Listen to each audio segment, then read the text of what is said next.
From the pitch to the sideline, the calls that shape the game.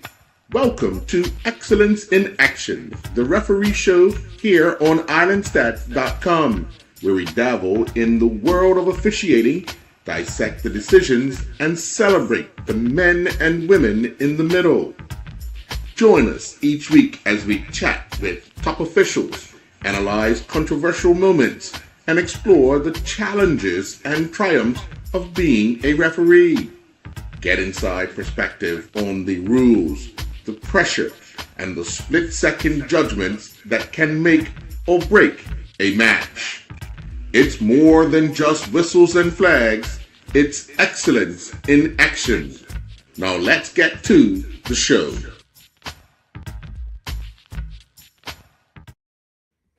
Well, good morning and welcome to this special edition of Excellence in Action. I'm your host, Earl Basin, and I'm joined by two men who are no stranger to our shores and helping our officials in Alan and Simon. Thank you, gentlemen, for joining this morning. Alan, it's been a year since we last spoke. Can you bring us up to speed with some of the changes or improvements that you will be delivering to our officials over the next few days? Yeah, well, when Simon and I come to Bermuda, and it's really nice to be back here again, we just try and continue supporting and educating the referees and the assistant referees and fourth officials in the up-to-date interpretations of the laws of the game. So it's nice this week to have a few sessions with them, to have discussions with them, and importantly to get their input. In addition, last night we had a really enjoyable session with, I think, 11 or 12 of the coaches from Bermuda, the football coaches. So that was an interesting session, which lasted it did last 2 hours. And to be honest, we really only scratched the surface with them. So it's not just working with the referees; it's working with the coaches of the clubs. And I think they left the meeting last night enjoying the session and looking for more, actually, which was a really nice for Simon and I. So hopefully next time when we come back again, we can continue with the coaches, because we're all part of the one game. Yes. Simon, again, welcome. When we look at the physical part of officiating, it's vital. It's important that that officials are in some shape, but helping them to understand, just the small part of staying in shape. For you, how do you deliver that message? Yeah, it's tricky, really, because obviously the physical demands of referee are increasing as the players are getting fitter and fitter. So obviously the referees have got no choice but to keep up with that. So what I try and do is sort of deliver a message of lifestyle, really, because your fitness levels and how you eat, you drink, how often you train, it's all incorporated into your lifestyle. So it's really how to live a different life and how to incorporate that training into your weekly routines and how to fit that around match days as well, because obviously the match day is the priority. You need to be fit but also feeling fresh on a match day. You need to then recover from the match day, and then you need to fit your training in around that somehow. So there's a bit of sort of theory behind it and then a bit of practice on the field. So that's really how I try and deliver the message. It's sort of the different components of fitness you need to referee modern day football, and how you train each one independently on a different day of the week, and hope they're still listening at the end of my talk. I'd much rather talk to Alan about clips and decision making than they do about fitness. It's interesting you say that, Simon, because we in Bermuda is quite unique. It's unique to us. We have a lot of youth referees that are young in the game, but are also playing. So balancing that out, because they'll officiate on a day that they actually have a match as well. So they're doubling up, one in the mind of officiating and the other in the mind of playing. How do you help them to manage that? Because obviously the physical part is one thing, but the mental part is another when you start switching kind of streams.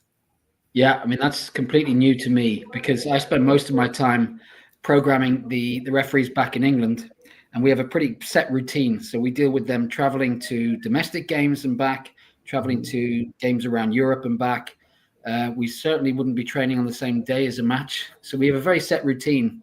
And obviously, I need to be careful not to deliver that same message to referees here, because you have a whole different environment here. So it's really interesting hearing that example from you, Earl, actually, about refereeing and training on the same day, or playing and refereeing on the same day.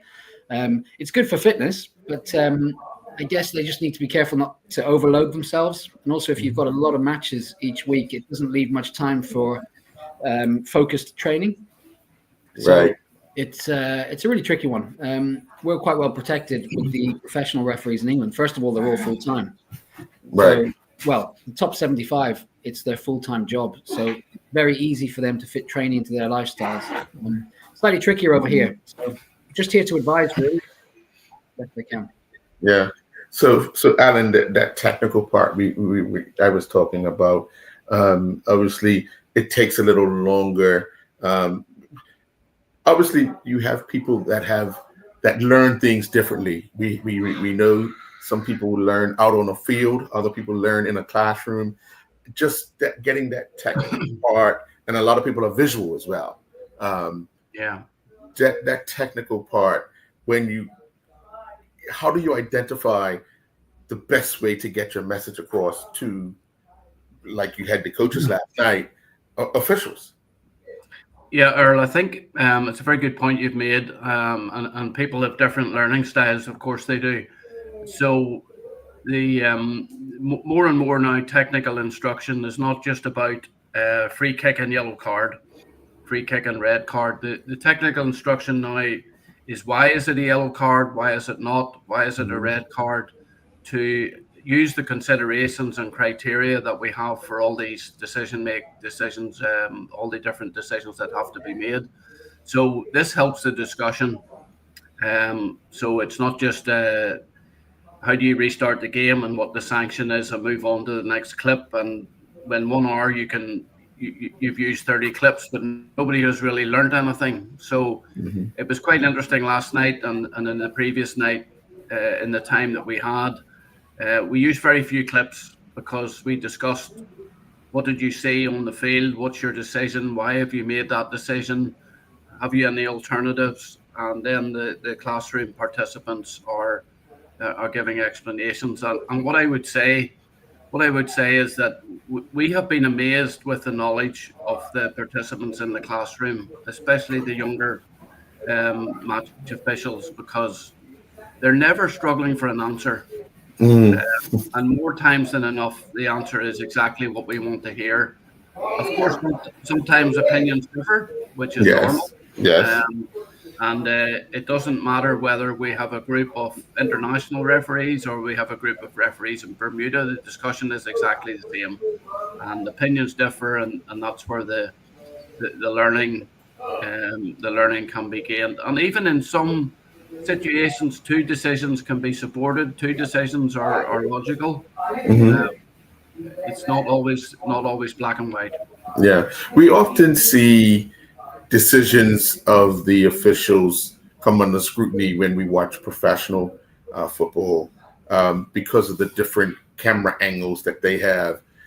But helping the referee make a decision at ground level, split second, just the confidence in that was the call I made because that's what I saw. Keeping that balance. How do we do that? Because as we know, every call is under scrutiny by pundits because they get it from 6 or 7 different angles, where the referee gets it from the one angle that he or she sees it from. So how do we make sure that they feel confident enough and comfortable enough that that was the right decision that they made at the time? Well, a lot of that will be obviously having a clear view of the situation, of the incident. So that then will lead to being in the right position. That will lead to Simon's part with fitness to make sure they're fit enough to be in the right position. Unobstructed views between players. But this is very, very easy in the classroom to explain when you're on the field and there's 6, 7, 8 players moving in different directions, or you have a clear view of the ball, or you can't have a clear view of the challenge, then it becomes more difficult. And I think I said the other day, you can be in the right position at the wrong time. You can be in the wrong position in the right time. Sometimes you need a bit of luck. A ball is misplaced or deflects off a player, and all of a sudden the whole position changes. So Yes. a lot of it is positioning. There's a little bit of luck involved. Experience, of course, is the key. Anticipating the next phase of play is very, very important, especially with quick transitions, counter-attacks. So, if the referee's already running before the ball is, let's say, passed up the field of play, then that's helpful. We see sometimes referees standing watching, and then the ball's played, and then they start to run, and they've lost 15, 20 yards from what the ideal position would be. But this is all learning, and probably practical exercises on the field of play are a big part in this education as well, and we've done that. We hopefully will do that tonight, actually, with our session. So it's not all classroom learning; it's practical experience on the field of play is also a good training tool. Right. Now, Simon, one of the things about being fit for an official, and Alan just said the anticipation, but as we know, the ball sometimes takes a deflection. So a referee could be, okay, the ball's going to go wide to the right. So let me start, making my way.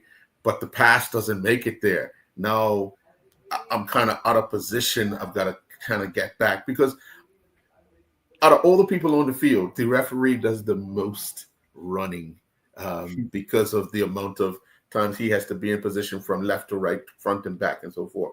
But anticipation and what we used to call back in the day cheating just a little bit. How do we make sure that the officials are comfortable enough to for that anticipation, and then obviously trying to be up with the play, as Alan said, you see them walking and then they're 15 yards behind the play. Yeah, I mean, how do you work on anticipation? That's a tricky one. I think that's more of a technical skill. I think you pick up with experience of refereeing or experience of playing football potentially as well. So similar conversation we had with the coaches last night, actually. The best referees tend to be the ones who can read the game very well, which gives them that extra second or two on their other referees who are less good at anticipating what's going to happen next. I suppose my job is really to make sure that they've got the tools in their locker for any circumstance that they should come across in a match situation. So whether it's long balls back and forward, up and down the pitch from box to box, which requires a high level of endurance, or whether it's a good acceleration, around the edge of the penalty area. If something, the ball switches from left to right, you've got to make a very quick move. You've got to make sure that you've got a view through a lot of bodies, probably, if it's in the penalty area. So that's a bit more of speed and agility. If something unexpected happens, there's a rebound or a player loses possession in an area of the field where you're not prepared, you need to have a good acceleration and a good top speed. So these are all different fitness components that we can work on separately in training on different days of the week. They're also, we're lucky in the fitness side of things, is that we can measure everything. So we can manage training loads and workloads. We can train them harder. We can take it easier on them if they've got a high match load. We can measure top speeds. We can look at how much high speed running they do. We can look at heart rate traces for certain training sessions. And we can measure fitness, so we can ensure that we are improving all the time, so that when the referees come to a match situation like that, it should be relatively easy for them. That's the plan. Yeah. Now I'm going to go to, because you have a professional segment of football and you have an amateur segment of football. When we come to officiating, everybody wants the officials to be professional all the time.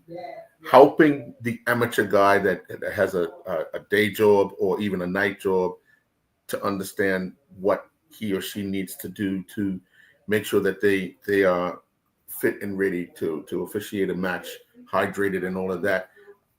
How do you differ the training load? I know you explained it just a little bit, but now we're getting to that. I work, but I'm helping out officiating kind of thing. I'm not doing this. This isn't my full-time job. Yeah.